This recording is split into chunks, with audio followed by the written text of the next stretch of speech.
ఓ ఇంటర్వ్యూలో ఎంపీ అరవింద్ మాట్లాడుతూ మా యొక్క కేంద్రం తలుచుకుంటే మా యొక్క అధిష్టానం తలుచుకుంటే 6 నెలల్లో ప్రభుత్వాన్ని మొత్తం కూడా ఎన్నికలతో సంబంధం లేకుండా ఏర్పాటు చేయగలుగుతాం అంటారు. అదే వెనకటికి ఒక సామెత ఉంటుంది, నేను లేస్తే మనిషిని కాదు ముందు ఎగరా బాబు అంటున్నాను. ఉమ్, నిజంగా ఇంకోసారి గట్టి మాడకండి సార్. నెక్కచ్చిగా బీజేపీకి పనిచేసిన వాళ్ళు అంటే వాళ్ళు బీజేపీ వాళ్ళకి నచ్చదు. మరి రాజాసింగ్ అని ఆల్రెడీ ఇంట్లో కూర్చోబెట్టారు, ఉమ్. అలా మిమ్మల్ని కూడా కూర్చోబెడతారు దగ్గరలో. రాజాసింగ్ రీఎంట్రీ ఉంటుందా? అవసరం ఉన్నప్పుడు పిలుచుకుంటారు వాళ్ళు. నేను రావడానికి సిద్ధమని ఆయన అంటున్నాను. ఏముంది సార్, ఇప్పుడు ఎమ్మెల్యే కాకుండా పోయాడు, ఆయన ఎమ్మెల్యే కదా. అవును. నడిస్తే 4 రోజులు 3 పిల్లలతో కూర్చొని 4 రోజులు ఆవిడ వెలిగినట్టు ఆవిడ మీద అడుగుతుంటారు. లాస్ట్కి అన్నీ ఇష్టమే. అక్కడ ఇంకోటి కూడా మొబైల్ లేడు అక్కడికి వెళ్ళడానికి.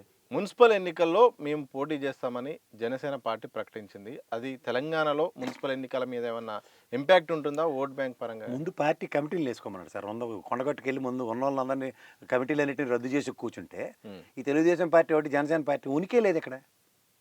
ఆ బీజేపీ పార్టీ మొహం మీద చెప్పేసండి. అసలు అంత పొట్టులేని రామచంద్రరావు చెప్తాను నా వల్ల కాదు, నచ్చి వెళ్తాను నాకు వద్దని. పొత్తులు వాళ్ళ కళ్ళు అని ఇంకేటండి వాళ్ళకి. మొన్న 5 నిలబడ్డారు కదా, 5 స్థానాలు ఎన్ని ఇచ్చి నిలబెట్టారు కదా ఎమ్మెల్యే ఎలక్షన్స్కి. మొన్న గుండు గీశారు కదా, ఆ కుకటపల్లిలోనే ఏదో తృణప్రాయంగా ఏదో 4 ఓట్లు వచ్చాయి ఓవరాల్గా. ఏదుందండి పార్టీ 40 సంవత్సరాలు పైచీలకలే 40 సంవత్సరాలు లెగసీ ఉన్న తెలుగుదేశం పార్టీయే కోకటి వేలతో పెక్కల నుంచి అవతల ఇసిరేశారు ఇక్కడ.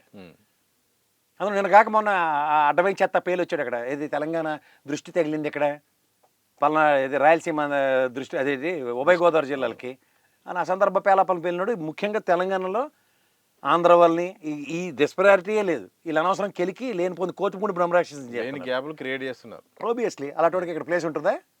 అసలు ఉద్యమ నేపథ్యమే ఇక్కడ తెలంగాణ వాళ్ళు ఆంధ్ర ప్రజల్ని కాకుండా ఆంధ్ర నాయకుల్ని పక్క తెప్పించి ఇక్కడ ఆంధ్ర ప్రజల్ని కళ్ళల్లో పెట్టి చూసుకుంటున్నారు. గత బీఆర్ఎస్ ప్రభుత్వమైనా ఇప్పుడున్న కాంగ్రెస్ ప్రభుత్వమైనా ఇక్కడ సెటిలర్కి ఎవరికైనా ఒకటి ప్రాబ్లం వచ్చిందా చెప్పండి మీరు?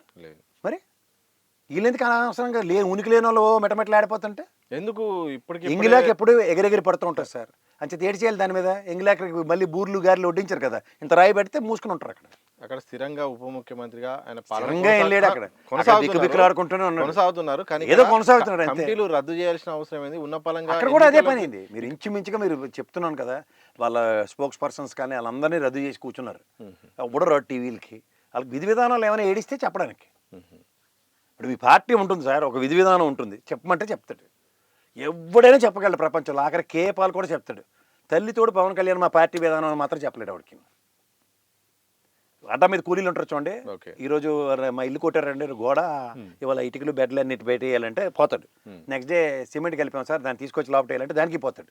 అదే batch Pawan Kalyan and TDP impact ఉండదా మున్సిపల్ ఎన్నికలు? వాళ్ళకి ఆల్రెడీ ఆమ్ ఆద్మీ పార్టీ గుర్తు ప్రకారం చీపురు పెట్టి తుడిచి అవతలు పంపించారు. వాళ్ళకి కమిటీలు లేవండి. అది అధ్యక్షుడు వాడు చెప్పండి. ప్రస్తుతానికి పూర్తి స్థాయి అధ్యక్షుడు లేడు. పూర్తి స్థాయి అసలు అధ్యక్షుడే లేడు. కాసం జ్ఞానేశ్వరం ఇంటికి వెళ్ళిపోయిన తర్వాత ఇంకా అంత చాప చుట్టేశారు. ఆ పాత బ్యాటరీలో ఉన్నాడు అంటే అరవింద్ కుమార్ గౌడ్ ఒకడే ఉన్నాడు బిక్కులు ఆడుకుని. మిగిలిన వాళ్ళందరూ ఎవరికి ఉపయోగం వాళ్ళ అంటే పట్టించుకోకపోవడం వల్లనే అక్కడ పార్టీ పట్టించుకోకపోవడం కాదు, అసలు పార్టీని ఇక్కడ ఎంటర్టైన్ చేయట్లే. అది మీరు ఎందుకు గ్రహించరు? మీరు ఇండైజేషన్తో ప్రాబ్లం ఉందనుకోండి, రోజు చికెన్ బిర్యానీ పెడితే ఏడు చేస్తారా? మీరు తింటారా? ఇండైజేషన్కి సొల్యూషన్ ఉండాలి కదా. ఓ డైజిన్ ట్యాబ్లెట్ లేదా జెలుసిల్లో ఇచ్చి బాబు నీకు ఏదో డాక్టర్ దగ్గర తీసుకెళ్ళి ఇండైజేషన్ కారణం ఇది, ఇలా సెట్ చేసుకోని చెప్పి వారం రోజులు బిర్యానీ అయితే తిడతారు. ఆ ఇండైజేషన్ ప్రాబ్లంకి సొల్యూషన్ ఇవ్వకుండా తెలుగుదేశం కూర్చుంటే ఆ ఇండైజేషన్ కారణం ఏంటి? Double standards. ఇక్కడ తెలంగాణ పట్ల చిత్తశుద్ధి చాటుకోకుండా పేక మీద కత్తి వచ్చి ఇడిపోయిన తర్వాత ఉత్తరం ఇవ్వడమా? రేపు తెల్లారితో బిల్లు ఎడతారని ఉత్తరం ఇచ్చారు కదా అప్పుడు.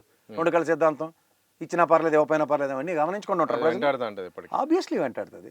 సార్ ఎంఐఎం పాత్ర గురించి చాలా చర్చ. ఎందుకంటే ఎంఐఎం ఎక్కడ ఎన్నికలు జరిగినా చిన్నగా ఎదుర్కొంటూ పోతుంది. మున్సిపల్ ఎన్నికల్లో కూడా ఎంఐఎం ఇంపాక్ట్ గురించి కూడా అందరు మాట్లాడుకుంటున్నారు. ఆ పార్టీ కూడా ఒంటరిగా పోయే పరిస్థితులు కనిపిస్తున్నాయి.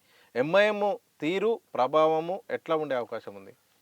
అంటే ఈ గ్రేటర్ హైదరాబాద్ రేడియస్లోనూ ఓవరాల్గా తెలంగాణ సమాజంలో ముస్లిం సోదరులు ఎక్కువ మంది ఉన్నారు.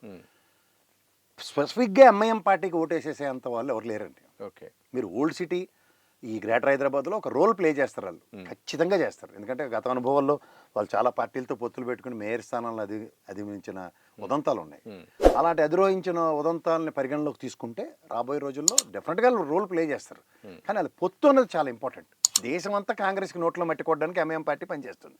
తెలంగాణకు వస్తే కాంగ్రెస్ పార్టీతో ఎలా అవుతుంది అనేది బిగ్గెస్ట్ ఛాలెంజ్. పాయింట్ 1. ఉన్న బీజేపీతో చచ్చిన డైరెక్ట్గా వాళ్ళు కిషన్ రెడ్డికి ఎంఐఎంకి అండర్స్టాండింగ్ ఉన్నా సరే ఇక్కడ మాత్రం దూరం దూరం అని పార్టీలు వేరు, వ్యక్తిగత రిలేషన్షిప్లు వేరు. వ్యక్తిగతంగా ఎంఐఎం పార్టీ ధర్మం అని గెలుస్తున్న కిషన్ రెడ్డి, అది రాసుకోండి చరిత్ర కూడా. ఎంఐఎం పార్టీ లేకపోతే కిషన్ రెడ్డి లేనే లేడు. కానీ పొత్తు విషయంలో బీజేపీ పార్టీతో అంటే ఇంక డైరెక్ట్గా ముసుగు తీసినట్టే అవుద్ది. అర్థమవుతుంది. బీఆర్ఎస్ విషయానికి బీఆర్ఎస్ అంటే మొన్న చూసాం కదా. అంటే ఇక్కడ మీకు ఒకటే చెప్తున్నానండి, డైరెక్ట్గా ఎంఐఎం పార్టీ ఎవరితోనూ పొత్తుల్లోకి వెళ్ళదు. ఈసారి వెళ్ళదు, వరకు అయితే వెళ్ళలేదు, వెళ్ళదు, ఎప్పుడు కూడా వెళ్ళదు. కానీ వాళ్ళ రోల్ని జస్టిఫై చేస్తూ అధికార పార్టీలు వాళ్ళని కన్సిడర్ చేస్తున్నాయి. మేయర్ పీఠాలు కానీ లేదా ఉప మేయర్ కానీ ఇలాంటివన్నీ చూస్తూనే ఉన్నాం. సో వీటిలన్నీ దృష్టిలో పెట్టుకుని ఎంఐఎం పార్టీ అన్నది ఓల్డ్ సిటీలో డామినేషన్ ఎవరు ఆపలేరు. మా అయితే గోచమాల్లో మా రాజాసింగ్ అన్న ఒక్కడే తట్టుకుంటాడు, ఆపుతాడు తప్ప మిగిలినవన్నీ ఇదంతా బెచ్చటాడుకునే బ్యాచ్లే.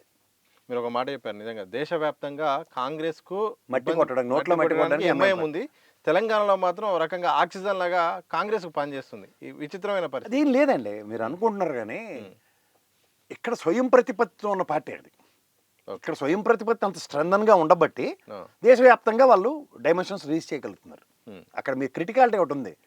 ఎంఐఎం పార్టీ సర్వైవల్ దేశంలో ఏ పార్టీ రూలింగ్లో ఉంటే దాంతో మమ అనిపించుకుంటూ ముందుకెళ్తుంది. గతంలో కాంగ్రెస్ పార్టీతో, ఇప్పుడు బీజేపీ పార్టీ ఇచ్చిన టాస్క్ని జస్టిఫై చేస్తున్నారు వాళ్ళు. ఎక్కడ కాంగ్రెస్కి ముస్లిం ఓటు బ్యాంక్ ఉందో అక్కడ వాళ్ళు నామినేషన్ వేస్తారు, ఉన్న ఓట్లు 10-20 చేస్తారు. వాళ్ళకున్న ముస్లిం బ్యాచ్ దద్ది బ్యాచ్ అది. ఎందుకు పనికిరాని ససవలన బీజేపీ కాంగ్రెస్ పార్టీ పెట్టుకుని బతుకుంటుంది. వాళ్ళందరినీ ముసలోళ్ళకి వాలంటీర్ రిటైర్మెంట్ ఇచ్చి ఇంట్లో తాళ్ళు చేతులు చైన్లు అవి కట్టి ఇంట్లో కూర్చోబెడతాను. కానీ ఆ కాంగ్రెస్ పార్టీ ఇప్పుడు అప్పుడే ఎత్తిరెళ్దు.